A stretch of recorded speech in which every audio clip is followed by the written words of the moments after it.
John गिरे ने इंकशाफ किया कि इसे उर्दू आती है और फिर हम इसी ज़बान में बात करते रहे। अगर इसमें झूठ हुआ तो तुम्हारे साथ अच्छा नहीं होगा, उसने धमकाया। अब तुम जा सकते हो। अब कौन सा अच्छा हो रहा है, मैंने खड़े होते हुए कहा। डेयर डॉन ने घंटी बजाकर गार्ड को तलब किया, इसे ले जाकर कोठरी में बंद कर दो। उबैद सलाह सो गया था, लेकिन दरवाज़ा खुलने की आवाज़ सुनते ही उछल कर बैठ गया। उसने जमाई लेते हुए कहा, आ गए तुम? क्या बकवास कर रहा था वो मनहूस सूरा शराबी, बस पीछे पड़ा हुआ था।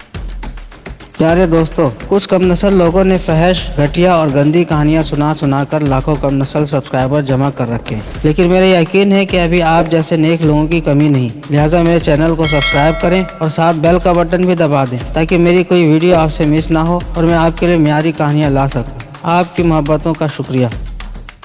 मैंने मुँह बनाया, कह रहा था कि मैंने जॉन गिरे से कोई डीलिंग की है। वो मेरी जान बचाने के एवज मुझसे कोई काम करने को कह रहा है। उबैद सलाह ने कहा लगाया, जॉन गिरे अपने बाप के काम ना आए।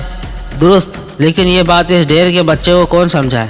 ना समझे हमारा क्या बिगाड़ लेगा, हमें तो वैसी ही सज़ा होने वाली है। सो जाओ, सुबह फिर पेशी है, मैंने कहा और ख़ुद भी बिस्तर पर दराज हो गया। उबैद सलाह तो थोड़ी देर में खराटे लेने लगा था, लेकिन मैं जाग रहा था। मुझे फिक्र लाक हो गई थी। मेरे और जॉन गिरे के दरमियान होने वाली बातचीत का इसके कानों में पड़ना कोई अच्छी बात नहीं थी। वो हमारी तरफ से मशकूक हो जाता तो जॉन गिरे का मंसूबा यानी हमारी राही खतरे में पड़ जाती। मैं सोच रहा था कि जॉन गिरे को तो इस बात का इल्म है। कभी कभी आदमी जो सोचता है वो हैरत अंगेज तौर पर दुरुस्त निकल आता है। एकदम कोठरी के बाहर गैलरी में जलने वाली रोशनियां बुझ गईं। मैं ज़रा चौंका। जब से मैं यहाँ आया था बिजली फेल होने का यह पहला वाक़या था। इसके साथ ही ये ख्याल मेरे जहन में आया कि जजीरे को कहाँ से बिजली मुहैया की जाती थी। क्या इन लोगों ने जजीरे पर कोई बिजली घर बना रखा था? और अगर बिजली घर था भी तो वो किस ईंधन से चलता था? आम तौर से बिजली घर रवायती ईंधन यानी तेल, गैस या कोयले से चलते हैं। इस जजीरे पर आबी बरकाव के लिए डैम बनाने की कोई गुंजाइश नहीं थी। जैसे ही रोशनी गुल हुई मुझे दरवाजे पर आहट महसूस हुई। किसी ने ताले में चाबी घुमाई थी। इस लम्हे रोशनी की एक लकीर सी लहराई और मुझे जॉन गिरे की आवाज़ आई, यूसुफ खामोशी से बाहर आ जाओ, आवाज़ मत करना। मैं उठा तो दरवाज़ा हल्का सा खुल गया, जो मेरे बाहर आते ही बंद हो गया था। जॉन गिरे के हाथ में नन्ही सी टॉर्च थी। इसके पास ही कोई खड़ा था। गालबन ये हमारे बैरिक का गार्ड था। ताला उसने खोला था। जॉन गिरे के इशारे पर मैं आगे बढ़ने लगा था। मेरा दिल तेजी से धड़क रहा था। क्या अपने वादे के मुताबिक जॉन गिरे मुझे रिहा करा के ले जा रहा था? लेकिन मेरा अंदाजा गलत निकला। कुछ देर बाद हम कैंप के अंदर ही दरख्तों के एक झुंड तले थे। डेयर डॉन को तुम्हारे मंसूबे की भनक पड़ गई है, मैंने कहा। मैं जानता हूँ, उसने बेताबी से कहा, इसलिए मैं खतरा मोल कर तुम तक आया हूँ। ये गार्ड मेरा बाएतमाद शख्स है। शायद ये भी तुम्हारी खुशफहमी हो, मैंने तल्ख लहजे में कहा। डेयर डॉन तवक्का से ज़्यादा चालाक है। उसके जासूस तुम्हारे इर्द गिर्द लगे रहते हैं। इन्हीं से ये बात डेयर डॉन तक पहुंची थी। नहीं, इस शख्स पर मुझे पूरा भरोसा है, जॉन गिरे ने कहा। खैर छोड़ो, ये बताओ कि डेयर डॉन ने तुमसे क्या बात की? वो चाहता था कि मैं इसे तुम्हारे मंसूबे के बारे में बता दूं। फिर तुमने क्या किया? मैंने बता दिया। क्या? जॉन गिरे हल्के से चीख पड़ा। अहमक आदमी, मैं हंसा। मैंने इसे बताया कि जॉन गिरे ने मुझसे ऐसी कोई बात नहीं की।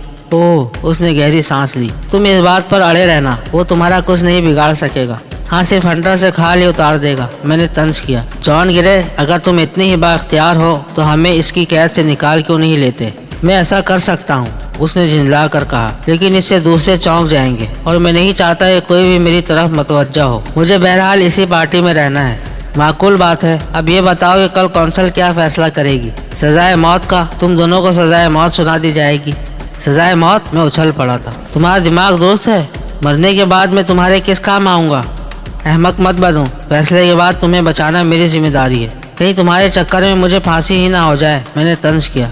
ऐसा नहीं होगा, मुझ पर भरोसा रखो, उसने नरमी से कहा। डेयर डॉन के किसी झांसे में मत आना, वो एक नंबर का हरामी आदमी है। जरा इस मामले से निमट लूं, फिर उसे भी देख लूंगा। हरामी तो तुम भी कम नहीं हो, मैंने दिल में कहा। मैं कोशिश करूंगा, लेकिन तशद्दुद के आगे तो पत्थर भी बोल उठते हैं। अगर वो तशद्दुद पर उतर आया तो मैं कितनी देर अपनी जबान बंद रखूंगा? आज भी उसके तेवर खतरनाक नजर आ रहे थे। तुम फिक्र मत करो, वो इस हद तक नहीं जा सकता। कौंसल के फैसले के बाद तुम्हें एक और जगह मुंतकिल कर दिया जाएगा। फिर डेयर डॉन तुम पर तशद्दुद नहीं कर सकेगा।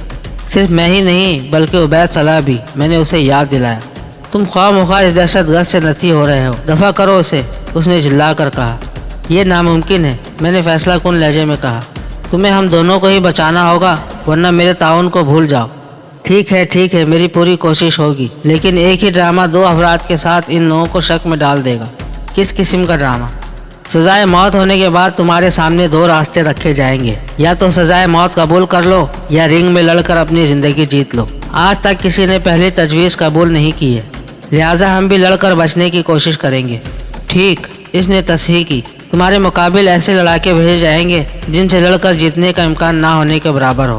ظاہر ہے میں نے طنز کیا، ورنہ تم لوگ اتنے اچھے تو نہیں ہو کہ کسی شخص کو آسانی سے بچ نکلنے کی سہولت دو۔ اپنے مجرموں کو کوئی بچنے کا موقع نہیں دیتا، حالانکہ سب سے بڑے مجرم تم لوگ خود ہو، میں نے تلخی سے کہا۔ مسٹر یوسف، اس قسم کی باتیں کر کے تم آنے والے وقت کو اپنے لیے دشوار بنا رہے ہو، اس نے مجھے دیکھتے ہوئے کہا۔ میں نے اب تک آسان زندگی نہیں گزاری۔ میں اٹھ کھڑا ہوا۔ میرا خیال ہے کہ تمہاری بات ختم ہو گئی ہے تو میں یہاں سے جاؤں، اس سے پہلے کہ کوئی ہمیں آ پکڑے۔ کوئی نہیں آئے گا، اس نے بے پرواہی سے کہا۔ یہ شرابی ڈان نام نہاد ہی انچارج ہے، اصل میں سارے معاملات میں ہی چلاتا ہوں۔ تم تو بڑے پارسا ہو، کبھی شراب کو ہاتھ بھی نہیں لگایا۔ میں ہنسا۔ مجھے یاد ہے انجن روم میں تم ہمہ وقت نشے میں دھت رہا کرتے تھے، مجھ پر شراب اثر نہیں کرتی، اس نے فخر سے کہا۔ میں پھر ہنسا۔